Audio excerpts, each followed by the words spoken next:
Child grooming. Dua kata yang terdengar asing di telinga yang tak mengalaminya. Tapi bagi mereka yang tersisa, ini adalah cetak biru pertama tentang bagaimana rasanya dihancurkan oleh seseorang yang mengaku menyayangimu.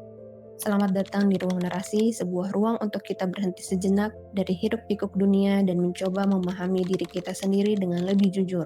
Hari ini di Ruang Narasi, kita akan membahas child grooming atau luka yang tak terlihat. Kenapa hal itu bisa merusak kesehatan mental kita, dan bagaimana cara keluar dari lingkaran itu. Ada ruang-ruang di dunia ini yang tak pernah bicara.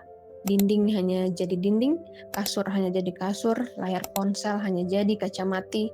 Tapi jika mereka bisa bersuara, mungkin kita akan mendengar bagaimana sebuah jiwa mulai dilipat perlahan, dibentuk ulang oleh kata-kata manis yang masuk lewat celah-celah sinyal.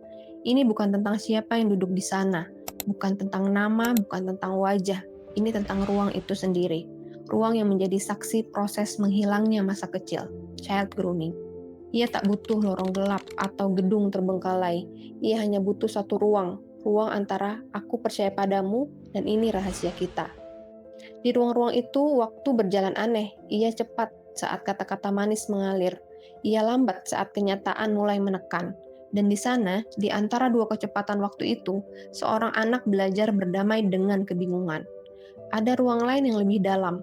Ruang antara ingin bicara dan memilih diam, di mana korban tahu ada yang salah, tapi lidah membeku karena takut kehilangan satu-satunya orang yang mengaku peduli.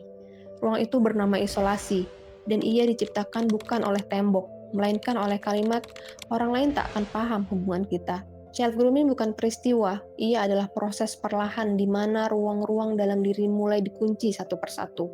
Ruang spontanitas, ruang percaya, ruang untuk mengatakan tidak, semua diganti dengan satu ruang baru, ruang rahasia.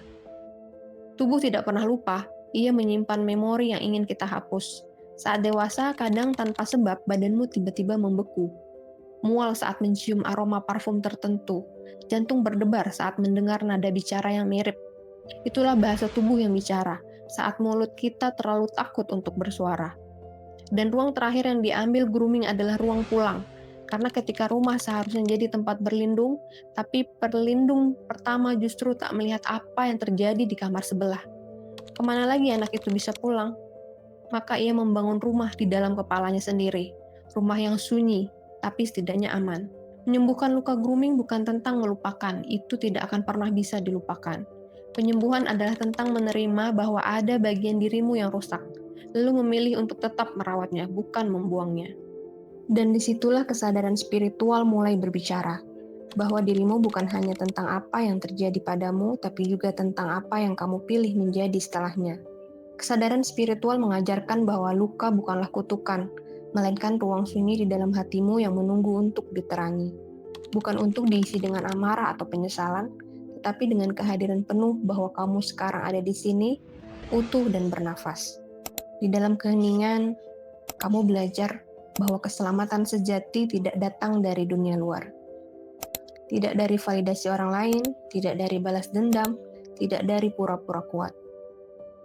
Keselamatan datang saat kamu bisa duduk dengan lukamu, lalu berkata pada diri sendiri, aku melihatmu, aku menerimamu, aku tidak akan meninggalkanmu lagi.